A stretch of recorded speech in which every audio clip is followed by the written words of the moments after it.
Hello everyone, this is Harkamal Sidhu with Remax Complete Realty with your weekly market report.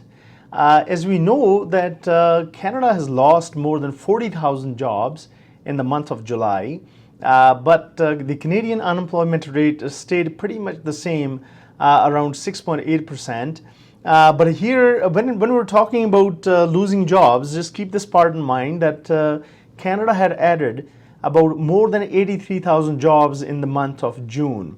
Now, we know because of the tariffs, the uncertainty, there are so many things and they could go either way if things don't really click or if we can't come to agreement with the US. But at the same time, when we look at Alberta's unemployment rate, it went up as well. It was at about 7.8%, which is about 1% increase from June 2025, which is quite significant. So obviously, here in this graph, you can see how the unemployment has been in Alberta for the past few years. Now you can see it really went up during COVID, but we're staying actually pretty close to where we were in the past, even before COVID. And obviously, we'll see how things really roll out. But when it comes to our cities, in Calgary, our unemployment was at about 7.7%, and Edmonton was at about 7.9%. But other regions in Alberta are doing really well. When you compare Lethbridge, was about 5.7%, and Medicine Hat area, they are doing really well. At the same time, Grand Prairie has been doing quite well, and so is Red Deer as well. So when it comes to the unemployment in Red Deer region of Red Deer, it was only at about 4.71%, which is quite low compared to Calgary because most of the people are moving here, and obviously there is quite a bit of opportunity in other cities, other smaller cities, which are growing quite fast as well. When it comes to Alberta, it is about the fourth province with the highest unemployment rate. Newfoundland, Labrador has more than 10%, and even Ontario is slightly higher than Alberta at about 7.9%.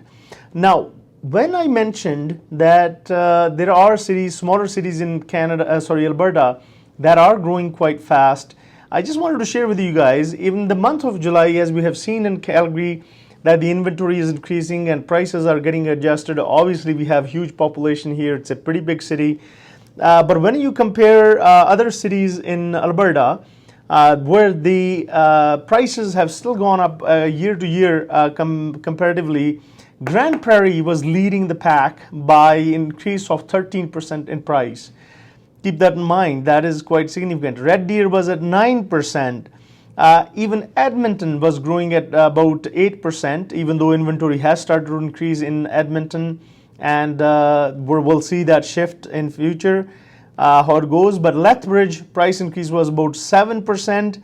Medicine Hat saw price increase of about 6%. So smaller cities in Alberta are seeing quite a bit of an increase. A lot of people who are moving to Calgary and are trying to find ways to move to smaller cities are seeing. Obviously, there is so much inventory, but the prices are so low. And that's where we're seeing the price increase in those cities, smaller cities. So keep that in mind. Now, the other thing I wanted to share with you guys is that, when it comes to all the banks, even in the previous video, I mentioned that they are offering cash back if you switch from one lender to another lender. And I saw a really good offer even from ATB right now. They're offering somewhere close to about $6,000 when you switch a lender, and they are offering pretty close to 4% on on mortgage rates. So obviously, I want you to shop around before you commit to anything.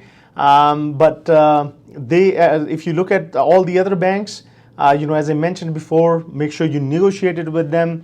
Ask them what is the best rate that you can get, and obviously what else they are offering you. As I mentioned, when you switch a lender, there are some good opportunities available right now. So take advantage of that. Now let's get back to the monthly report. Weekly report in the past 1 week.